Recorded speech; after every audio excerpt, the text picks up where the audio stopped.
Good evening and welcome to Breaking News on NDTV. I am Ankit Tyagi. Ladies and gentlemen, one blaze in a building in Madhya Pradesh, in Bhopal, has ignited political fire in the state. That is going to be our key focus this evening.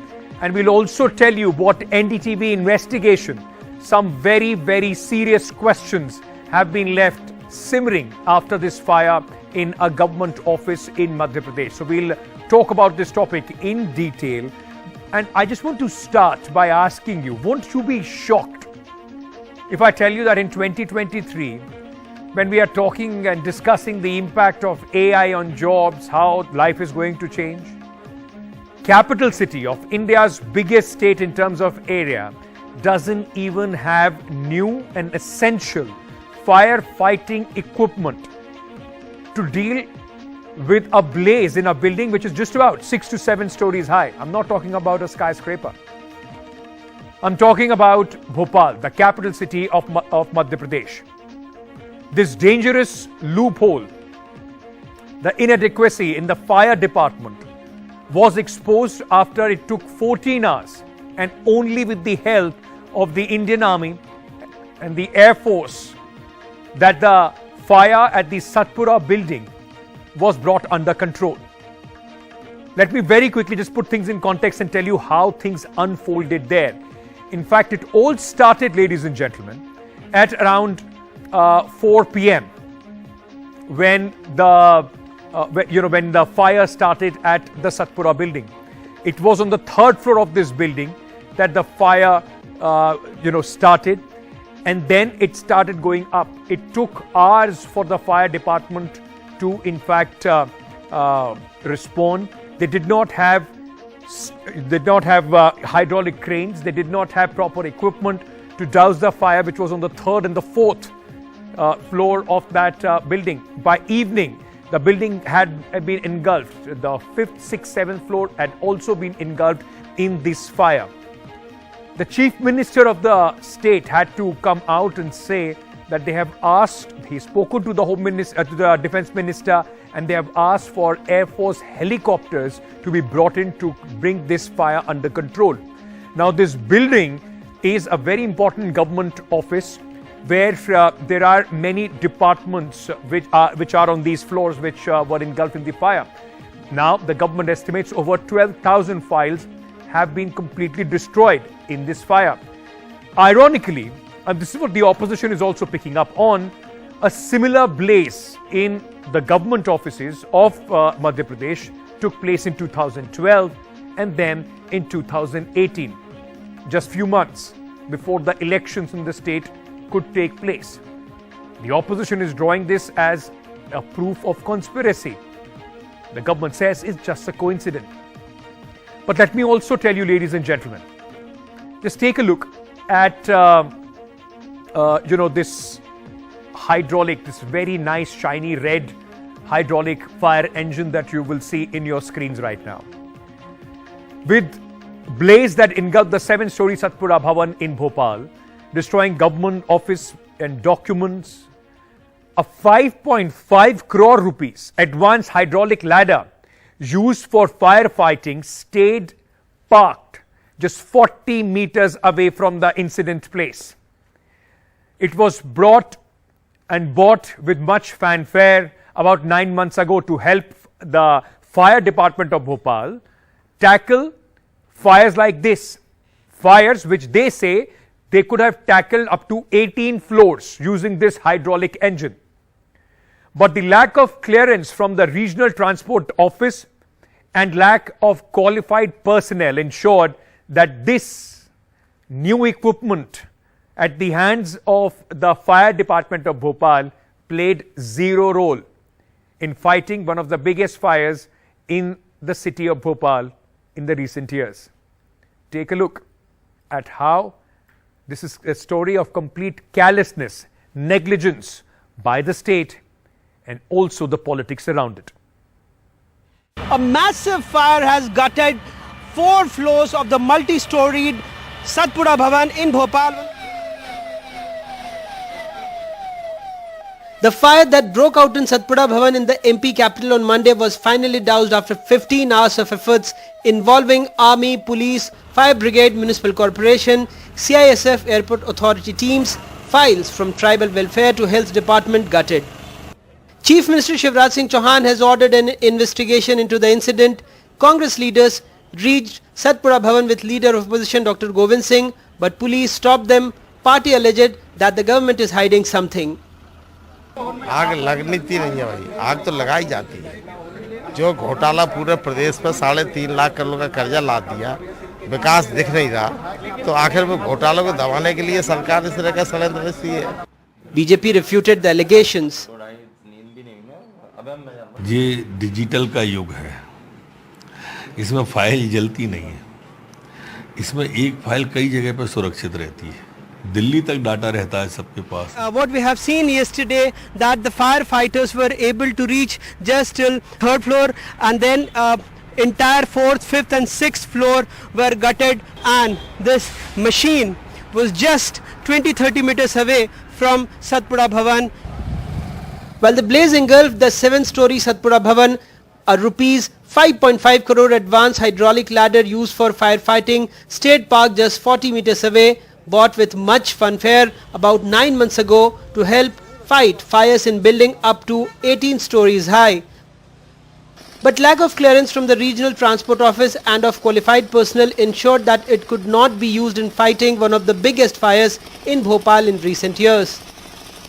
A high-level committee has been tasked with giving its report of fire in 3 days. There were fires in the same building in 2018 and 2012, and the probe reports are still awaited. No smoke detector, no fire system, no fire audit. Result, massive fire in Satpura building and more than 12,000 important government files gutted in this fire. In Bhopal with camera person Rizwan Khan, Anurag Dwari for NDTV. Isn't this an indication, ladies and gentlemen, of the priorities of the government? Isn't this an indication of what the government has done in the last 20 years? Because it has been, barring the 15 months of the Kamal Nath government, a continuous rule of the BJP under Shivraj Singh Chauhan.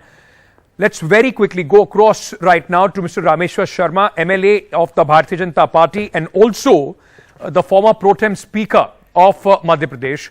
He's joining us now. Earlier, I spoke to Jeetu Patwari of the working president of the Congress party as well on these very issues. But I want to start with Mr. Sharma. Sharma ji, बहुत बहुत शुक्रिया हमसे बात करने के लिए। सबसे पहला सवाल यही बता दीजिए, हमने जो अभी खबर दिखाई, 5.5 करोड़ की मशीन आपने खरीद के रखी हुई है, जिसका काम ही है कि इस मशीन को इस तरह से इस्तेमाल करके आग बुझाई जा सकती। सरकार ने ना तो इस पे क्वालिफाइड लोग रखे और ना ही इस मशीन का इस्तेमाल कर पाए क्योंकि आरटीओ से क्लियरेंस नहीं है। ये शर्म की बात नहीं है सरकार के लिए? देखिए, अगर 9 महीने से कोई गाड़ी खड़ी है तो गाड़ी तो कौन की जिम्मे में थी, वो अधिकारी सस्पेंड हो जाएगा, जांच कर दी जाएगी। पर ऐसा नहीं है जैसा कर रहे हैं। अगर आपने खुलासा किया है तो हम भी उसकी जानकारी लेते हैं, हमारे खुलासे में क्या आता है। सर, ये बार बार इस तरह की बातें आप हमेशा होती हैं कि इसका जांच होगी।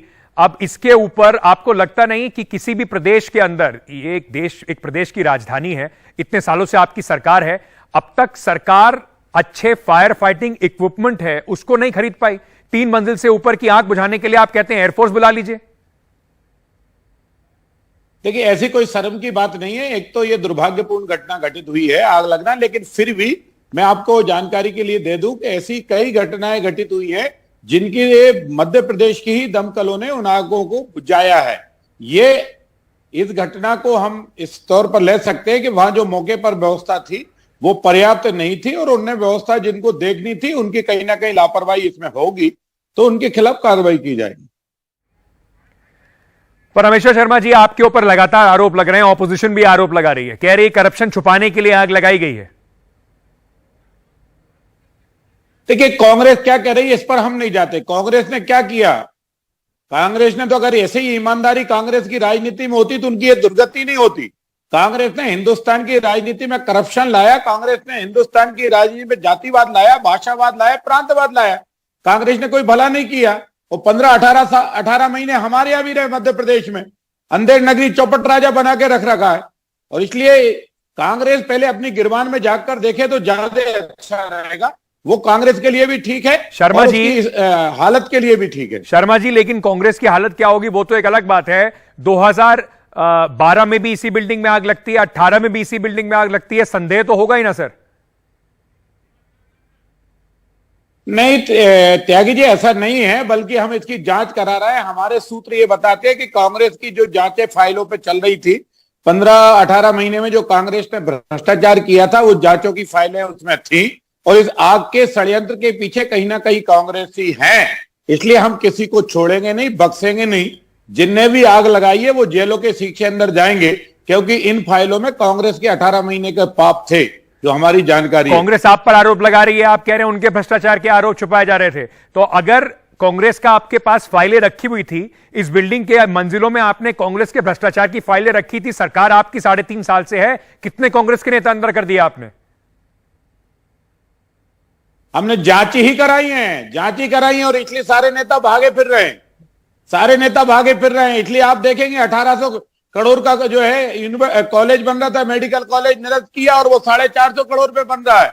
कई डेमें थी जिनने 200-200, 400-400 करोड़ एडवांस दे दिए थे, वो सब निरस्त किए हैं, और वो आधे कीमत में बन रहे हैं। तो इसलिए कांग्रेस के पाप थे, क्योंकि कांग्रेस हर उसके पीछे एक सिंडिकेट उन्होंने बना लिया था, चाहे रोडों में हो, चाहे सिंचाई में हो, चाहे बिल्डिंगों में हो, उसको हमने तोड़ा है।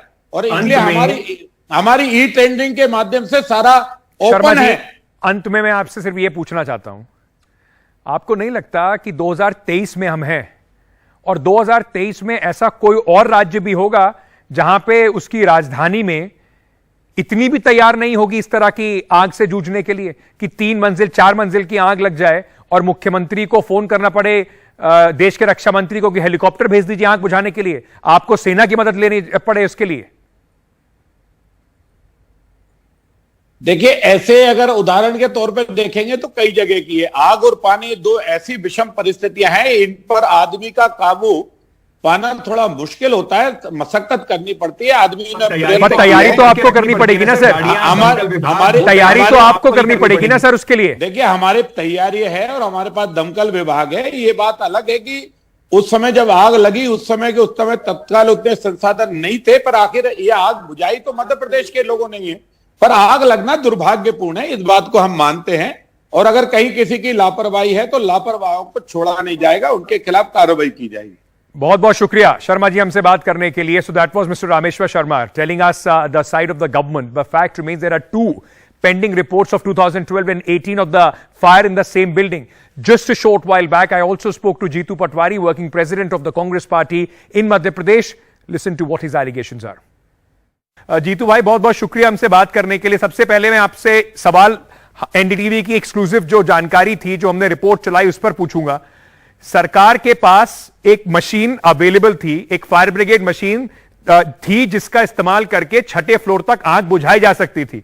9 महीने से ये 5 करोड़ की मशीन जो है सिर्फ दिखावे के लिए खड़ी हुई है, उसका इस्तेमाल नहीं हो पा रहा, क्योंकि ना तो उस पर ट्रेनिंग करके लोग रखे गए हैं और ना ही उस मशीन की जो कागजात हैं वो पूरे किए गए। बात ये नहीं है कि मशीन का यूज नहीं हुआ, मशीन के लिए जो आवश्यक संसाधन थे वो यूज नहीं हुआ है। बात यह है कि इतनी बड़ी आग लगी कैसे, और आग लगने के बाद सरकार के पास संसाधन नहीं थे, तो उन्होंने 6 घंटे बाद क्यों सेना से संपर्क किया? फिर सेना से संपर्क करने से पहले उन्होंने जांच कमेटी कैसे बना दी? फिर उन्होंने, ये फायर ब्रिगेड का मसला एक नहीं है, ये तो अल्टीमेटली शिवराज के 20 साल के कुशासन का, विकास के वादों, खोखले वादों का एक बानगी है। ऐसा हर क्षेत्र में हुआ है। 4 लाख करोड़ के कर्जे में है मध्य प्रदेश, और फिर भी आग से जल रहा है पूरा मध्य प्रदेश। उसके ऑफिसेस, उसकी जनता की, आम जनता के, युवाओं के सपने और किसानों के सपने। मैं मानता हूं कि मध्य प्रदेश जिस हालात में है, 50% की कमीशन की सरकार ने जिस तरीके से मध्य प्रदेश को बदहाल बनाया है, उसका एक जीता जागता उदाहरण इस आग ने प्रदेश और देश के सामने दिया है। तो ये इक्विपमेंट की बात है या फायर ब्रिगेड की बात है, या इस पर एक पर्टिकुलर 5 करोड़ के खर्चे करने के बाद भी मशीन नहीं चल रही है, एक इश्यू हो सकता है, पर ये बहुत मार्जिन इसका छोटा है। इससे बड़ा ये है कि 3 बार लगातार आग लगी, सरकार के पास बताने के लिए कुछ नहीं है। 3 बार लगातार आग लगी, सरकार ने इसके लिए किसी को दोषी नहीं ठहराया। 3 बार लगातार आग लगी और सरकार के पास इसके कोई जवाब नहीं है। इसका मतलब है कि 50% कमीशन की भ्रष्टाचारी सरकार एविडेंस को जला रही है और जानबूझ के आग लगा रही है। ये है इशू। जीतू भाई, आप बहुत सीरियस एलिगेशन लगा रहे हैं सरकार पे कि ये जानबूझ के आग लगाई गई क्योंकि वो कुछ छुपाना चाह रहे हैं, लेकिन इस पे सवाल ये उठता है, आपने कहा 2012 में भी ऐसा हुआ था, 18 में भी ऐसा हुआ और अब 23 में भी ऐसा हो रहा है। 18 के बाद तो सरकार आपकी थी, अगर ऐसा कोई आपके पास इंफॉर्मेशन थी तो फिर सरकार उनकी जो सरकार उस समय बाहर गई शिवराज सिंह चौहान की, उनके खिलाफ कुछ कार्रवाई क्यों नहीं करी आपने? 15 महीने बहुत छोटा कार्यकाल होता है, उसके बीच में चुनाव हुए, 2 आचार संहिताएं लगी, मतलब कुल मिला के 10-11 महीने हमने काम किया। फिर हम नए नए सरकार में आए थे, 15 साल बाद आए थे, 5-6 महीने एडजस्टमेंट में सही तरीके से सब वही अधिकारी थे, अधिक 15-15 साल से जमे हुए। अल्टीमेटली उनको भी चेंज करना था, उनकी नीयत को भी पता करना था। क्या हम बदला लेने के लिए नहीं आए थे, हम मध्य प्रदेश को सुनहरा भविष्य बनाने के लिए आए थे। तो मैं मानता हूं हमने शुरुआत पॉजिटिव जगह से की थी, पॉजिटिव तरीकों से की थी, सुशासन से की थी। हमने बहुत से काम ऐसे किए जो आज भी लोगों को याद है। तो मैं मानता हूं पर्टिकुलर इस बात पे कि आपने क्या किया, ये न्याय नहीं है। हमने जो कर सकते थे 15 महीने में वो किया, अब अभी 3 महीने बाद बनेंगे तो करेंगे। पर इशू ये है कि प्रदेश की जनता को पता चलना चाहिए कि ये वो सरकार है जो EOW भ्रष्टाचार के खिलाफ, जिन पर लोकायुक्त ने जांच की, कई अरबों रुपए पकड़े गए, संपत्तियां पकड़ी गई, 265 अधिकारियों पर आज तक कोई जांच की अनुमति नहीं दी शिवराज जी ने जी। और करीब 40 ऐसे प्रकरण जो अधिकारियों और नेताओं पे थे उनको स्वतः समाप्त कर दिया। सरकार ने आगे रह के कहा कि ये दोषी है जी। मतलब उन्होंने, लोक आयुक्त ने जिसने जांच की थी, छापे मारे थे, उसको कहा कि वो गलत है। मैं मानता हूं कि अपने आप में ये सरकार का भ्रष्टाचारी चेहरा बार बार चिल्ला चिल्ला के बोल रहा है कि हाँ मैं भ्रष्टाचारी हूं। ये आपको लगता नहीं है कि मध्य प्रदेश के लिए कितनी शर्म की बात है कि वहां की राजधानी में एक आग लगती है जो ऐसी भी नहीं है कि 16वीं 18वीं 20वीं मंजिल पर लगी हो, और सरकार अभी तक ये कह रही है कि उनको फौज बुलानी पड़ रही है 6 मंजिला एक आग बुझाने के लिए? बिल्कुल शर्म की नहीं, महाशर्म की बात है। पर मेरे मुख्यमंत्री शर्मिंदा नहीं होते। मेरे मुख्यमंत्री हर ऐसा वाकया के बाद बेशर्मी की सारी सीमाएं पार कर देते। ये एक वाकया नहीं है, मैंने कहा ना, अरे ये हमारा ही प्रदेश है जहां पर कोविड में इतने सारी अनियमितता हुई, इतने सारे लोग मर गए, हमारे मुख्यमंत्री के चेहरे पे सिकंद नहीं आई। ये हमारा ही प्रदेश है जिसने लोकतंत्र की हत्या कर दी, 15-15, 20-20, 30-30 विधायकों को 50-50 खोखों में खरीद लिया। ये हमारा ही मुख्यमंत्री है जिसने किसानों को 6 किसानों को खड़े आम गोलियों से भून दिया। ये हमारा ही मुख्यमंत्री है जिसने व्यापम का महाकलंक हमारे मध्य प्रदेश के चेहरे पे लगा दिया। ये हमारा ही मुख्यमंत्री है जिसने कर्जदार मध्य प्रदेश बना दिया, 53 हजार रुपया पर व्यक्ति पे कर्जा है। ये हमारा ही मुख्यमंत्री है जिसने नरेंद्र मोदी जी ने तमगा दिया, आदिवासियों को जिंदा भून के गोलियों से जमीन में गाड़ देते हैं इनके सरकार में, शासन में। मैं मानता हूं कि यह शर्मिंदगी की बात नहीं है, बेशर्मी की बात। जीतू पटवारी जी, मैं अंत में आपसे पूछना चाहता हूं कि आज कमलनाथ जी ने भी कहा कि ये करप्शन को छुपाने के लिए ये आग लगाई जा रही है। अभी तो सर इंक्वायरी खत्म भी नहीं हुई है, तो आप लोग इस तरह के जो आरोप लगा रहे हैं, इस वजह से बीजेपी कह रही है कि देखिए राजनीति कर रहे हैं एक एक्सीडेंट पे भी। अरे भैया, ये करप्शन को अगर राजनीति होती इस मुद्दे पर, तो 2018 के आग के प्रश्न मैंने पूछे थे। 3 बार नहीं 4 बार उन्होंने कहा कि जानकारी एकत्र की जा रही है, कौन दोषी था, क्या आग लगी, कौन सी फाइलें चली, किस एविडेंस को समाप्त किया गया, आज तक नहीं बताया गया। तो ये क्या समझे, हर बार आग लगती है, कुछ सामने नहीं आता। तो करप्शन को भेंट चढ़ाना नहीं है, भ्रष्टाचार को के कागजों को समाप्त करना नहीं है, 50% के कमीशन को स्वाह करना नहीं है, तो क्या है? जीतू पटवारी जी, बहुत बहुत शुक्रिया हमसे बात करने के लिए।